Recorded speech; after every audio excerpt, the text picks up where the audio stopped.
नर्मदा के तट गौरीघाट स्थित श्री सोमेश्वर धाम परिसर में आज वृक्षारोपण का कार्यक्रम आयोजित किया गया। इस कार्यक्रम में श्री सोमेश्वर धाम के महंत केवलपुरी महाराज के सानिध्य में पौधारोपण किया गया। इस अवसर पर कमलेश गुप्ता, ओम रघुवंशी, अनुराग तिवारी, मनीष चंसोरिया आदि की उपस्थिति में 51 पौधे लगाए गए और उन पौधों का संरक्षण और देखरेख करने का संकल्प लिया गया। श्री सोमेश्वर धाम के महंत केवलपुरी महाराज ने कहा कि वृक्ष भी एक जीव है और मानव जीवन पेड़ पौधों के बिना संभव नहीं है, इसलिए वृक्षारोपण का काम काफी पूर्ण फलदायी माना जाता है।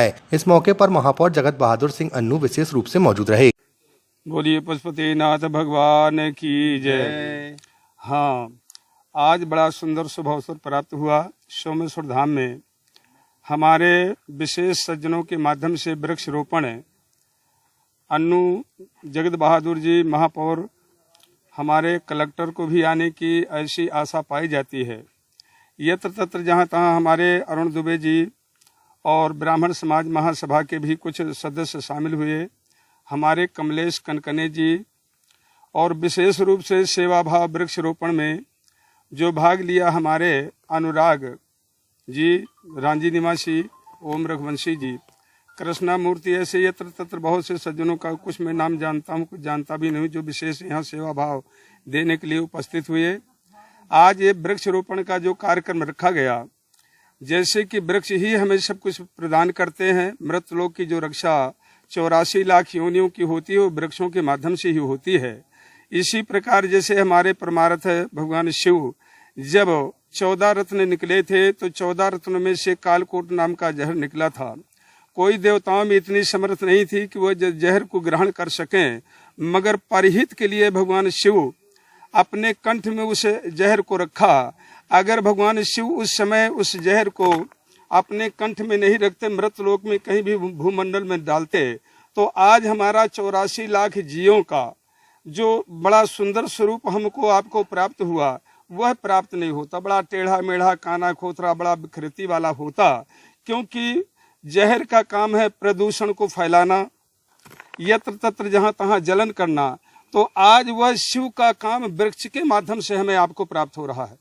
वृक्ष इतना बड़ा परमार्थ करता है कि वायु को शुद्ध करता है, प्रदूषण को ग्रहण करता है। जिस प्रकार भगवान शंकर जहर को ग्रहण किया था, तो आज यह शिव का काम वृक्ष ही इस समय वर्तमान में करते हैं। तो वह वृक्षारोपण हुआ सोमेश्वर धाम ग्वारीघाट जबलपुर में। महंत केवलपुरी, इन्हीं शब्दों से मैं अपनी वाणी को विराम दूंगा। अब हमारे कुछ अरुण दुबे जी जो विशेष मतलब ऐसे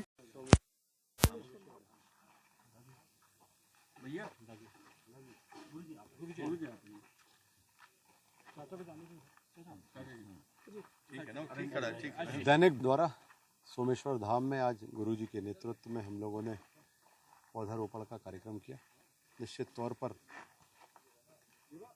प्रकृति को संरक्षण और संरक्षित करने का हमारा दायित्व भी है और अगली पीढ़ी को सुरक्षित करने के लिए ये नितांत आवश्यक भी है। एक क्रांति तो आई है, सभी जगह लोग पौधारोपण कर रहे हैं। भास्कर की इस पहल के लिए उनको बहुत बहुत साधुवाद देता हूँ और हम लोग भी लगातार नगर निगम की ओर से पौधारोपण का कार्यक्रम कर रहे हैं।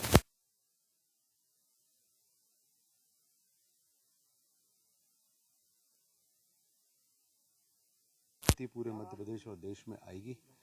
जागरूकता अत्यंत आवश्यक है। हम लोगों को जल का संरक्षण और पौधारोपण करके प्रकृति का संरक्षण, पर्यावरण का संरक्षण करना नितांत आवश्यक है। सबको उपस्थित जनों को बहुत बहुत बधाई और साधुवाद। सड़क को लेकर भी एक चर्चा हुई।